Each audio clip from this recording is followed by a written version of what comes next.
In this extract, we see how Scrooge treats his nephew, Fred. The door of Scrooge's counting house is open, that he might keep his eye upon his clerk, who in a dismal little cell beyond, a sort of tank, was copying letters. Scrooge had a very small fire, but the clerk's fire was so very much smaller that it looked like one coal. But he couldn't replenish it, for Scrooge kept the coal box in his own room.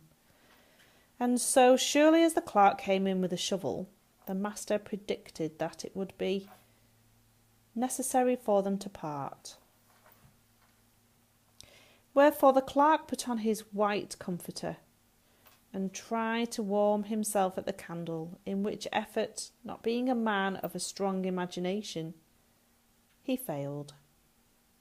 "A Merry Christmas, Uncle! God save you!" cried a cheerful voice. It was the voice of Scrooge's nephew, who came upon him so quickly that this was the first intimation he had of his approach. "Bah!" said Scrooge. "Humbug!"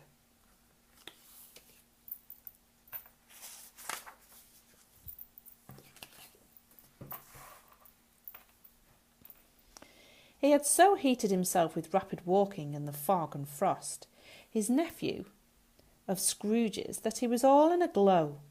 His face was ruddy and handsome.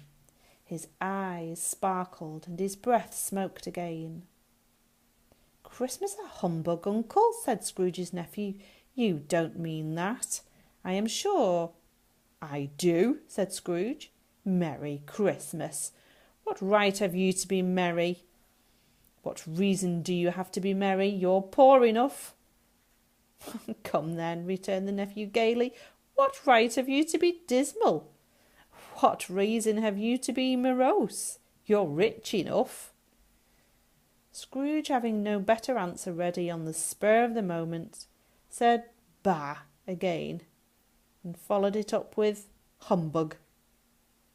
"Oh, don't be cross, Uncle," said the nephew. "What else can I be?" returned the uncle. "When I live in such a world of fools as this? Merry Christmas! Out upon Merry Christmas! What's Christmas time to you?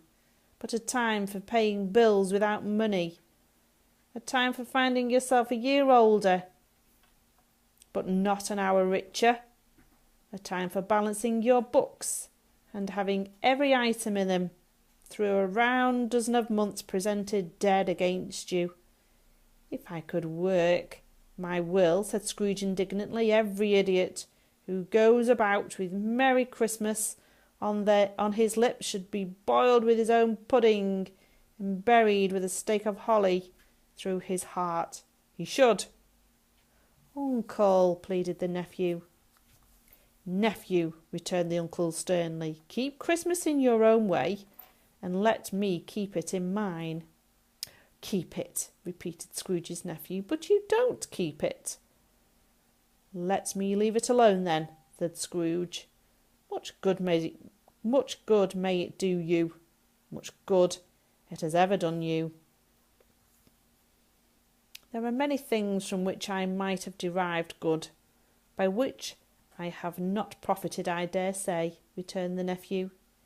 "Christmas among the rest.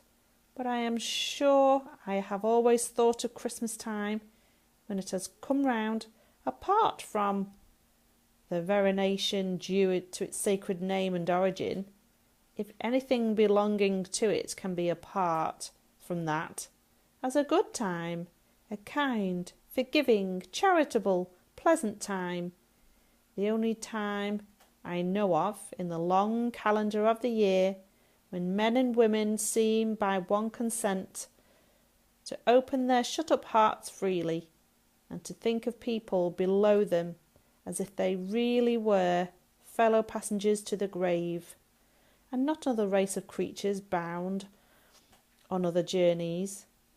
And therefore, uncle, though it has never put a scrap of gold or silver in my pocket, I believe it has done me good, and will do me good, and I say, God bless it."